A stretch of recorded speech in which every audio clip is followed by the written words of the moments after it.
Livro Quem tem ouvidos, ouça. Lições de Éfeso e Esmirna em Apocalipse. Pedro Dong. Capítulo 6. Tema desta semana: a parábola do semeador e a do joio. Meta de hoje: leitura das páginas 89 a 91. Nossa obra revelará o tipo de fruto que estamos produzindo. Em sua primeira carta aos Coríntios, Paulo declara: ninguém pode lançar outro fundamento além do que foi posto, o qual é Jesus Cristo. Contudo, se o que alguém edifica sobre o fundamento é ouro, prata, pedras preciosas, madeira, feno, palha, manifesta se tornará a obra de cada um, pois o dia a demonstrará, porque está sendo revelada pelo fogo. E qual seja a obra de cada um, o próprio fogo provará. 1 Coríntios capítulo 3, versículos do 11 ao 13. Aqui, por um lado, há três elementos que representam o Deus triuno. O ouro representa o Pai e aponta para a natureza divina.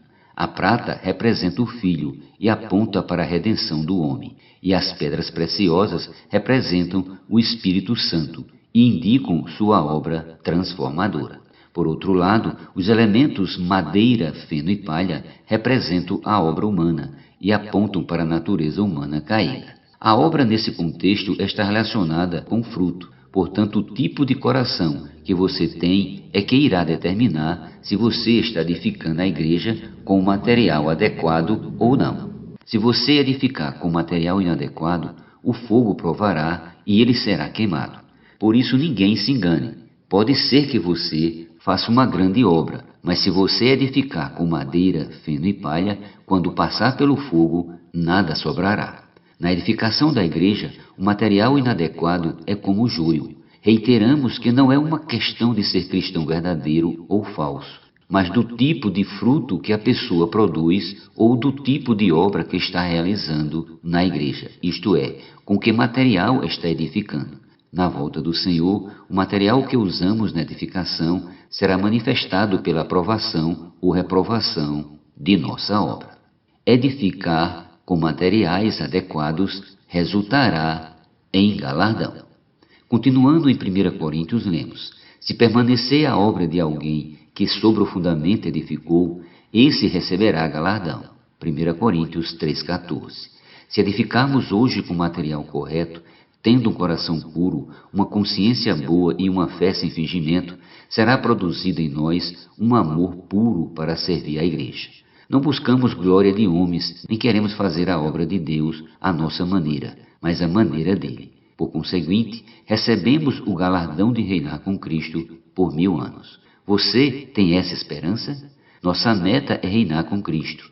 Esse será nosso galardão. Por isso devemos cuidar de nosso coração e edificar a igreja com ouro, prata e pedras preciosas. Quem edificar com madeira, feno e palha, sofrerá dano. Nos dias de hoje, que antecede a volta do Senhor, quem edifica com madeira, feno e palha, ou seja, quem vive a vida cristã com malícia, buscando proveito próprio, causa problema para a igreja. E quando Cristo voltar, o que ele encontrará? No versículo seguinte lemos: se a obra de alguém se queimar, sofrerá ele dano, mas esse mesmo será salvo, todavia, como que através do fogo. 1 Coríntios 3,15. Resumindo, esse cristão não receberá galardão, mas sofrerá dano, sendo lançado nas trevas exteriores, onde haverá choro e ranger de dentes. Mateus 25:30. Depois ele participará da Nova Jerusalém, pois ninguém perde a salvação, mas perderá o galardão, sofrerá o dano da segunda morte. Apocalipse 2:11. É preciso esclarecer que a segunda morte diz respeito ao lago de fogo, que é destinado a Satanás e seus seguidores. Apocalipse capítulo 20, versículos 10 e 14. Um cristão regenerado não irá para o lago de fogo, mas um cristão que não for aprovado por Deus naquele dia terá que passar pelo fogo que causará sofrimento durante 1000 anos, para que amadureça. Só então será salvo. Esse é o significado de sofrer o dano da segunda morte. Eu desejo que nenhum cristão sofra esse dano. Por isso vamos manter a simplicidade ao servir a Deus. Cuidado, presbítero. Em Atos 20 lemos: Atendei por vós e por todo o rebanho, sobre o qual o Espírito Santo vos constituiu, bispos, para pastoreardes a igreja de Deus, a qual ele comprou com o seu próprio sangue. Versículo 28. Vemos aqui que os bispos não devem achar-se superiores aos leigos. Pelo contrário, devem pastorear o rebanho de Deus com labor, suor e lágrimas, como Paulo fez. Não é uma questão de posição ou de status, mas de função. Paulo continua: Eu sei que depois da minha partida, entre vós penetrarão lobos vorazes que não pouparão o rebanho, e que dentre vós mesmos se levantarão homens falando coisas pervertidas para arrastar os discípulos atrás deles. Atos capítulo 20, versículos do 29 ao 30. Devemos ser cuidadosos no viver da igreja, pois pode existir lobos vorazes entre nós. Há joio no meio do trigo misturado com o trigo. Os cristãos que ambicionam posição podem ser o joio. Por isso, querido leitor, não devemos ter ambição, não precisamos de seguidores, queremos apenas seguir o Senhor Jesus.